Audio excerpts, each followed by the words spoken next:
বৈষম্য বিরোধী ছাত্র আন্দোলনের সময় শিক্ষার্থী ও সাধারণ মানুষের উপর হামলা ও গুলিবর্ষণের অভিযোগে দায়ের করা মামলায় সাবেক সংসদ সদস্য ও সঙ্গীত শিল্পী মমতাজ বেগমকে গ্রেফতার দেখানোর আদেশ দিয়েছেন আদালত। বুধবার পুলিশের আবেদনের পর ঢাকার মেট্রোপলিটন ম্যাজিস্ট্রেট আরিফুল ইসলামের আদালত এই আদেশ দেন। বিষয়টি জাগো নিউজকে নিশ্চিত করেছেন ঢাকা মহানগর আদালতের অতিরিক্ত পাবলিক প্রসিকিউটর মোহাম্মদ শামসুদ্দোহা সুমন। আদালত সূত্রে জানা যায়, গত 22 জুন ঢাকা মহানগর মুখ্য হাকিম আদালতে মামলার তদন্ত কর্মকর্তা ও মিরপুর মডেল থানার উপপরিদর্শক মোহাম্মদ আজিজুল হক মমতাজ বেগমকে এই মামলায় গ্রেফতার দেখানোর আবেদন করেন। আবেদনে তিনি উল্লেখ করেন, প্রাথমিক তদন্তে তার বিরুদ্ধে ঘটনার সঙ্গে সংশ্লিষ্ট থাকার তথ্য প্রমাণ পাওয়া গেছে।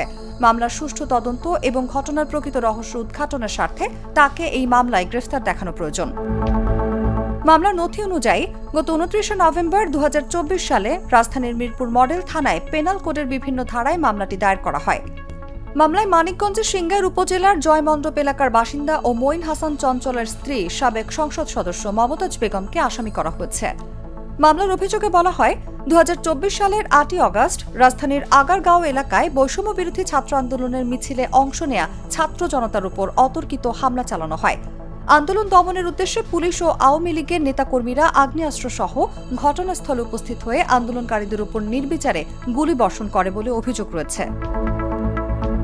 মামলার বাদী মোহাম্মদ মুক্তার অভিযোগ করেন, ঘটনার সময় পুলিশের ছোড়া রাবার বুলেট এবং হামলাকারীদের মারধরে তিনি গুরুতর আহত হন।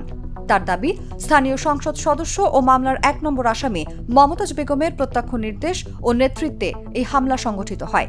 এ সময় আওয়ামী লীগ, ছাত্রলীগ ও যুবলীগের নেতাকর্মীদের সঙ্গে পুলিশ ও সাধারণ শিক্ষার্থীদের উপর হামলায় অংশ নেয় বলে অভিযোগে উল্লেখ করা হয়েছে।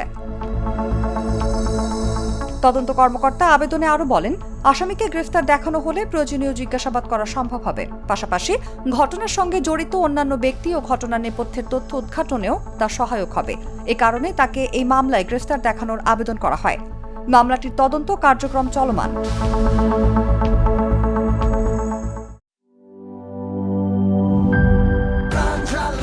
প্রাণ ঝালমুড়ি, এই ঝাঁজ সেই ঝাঁজ।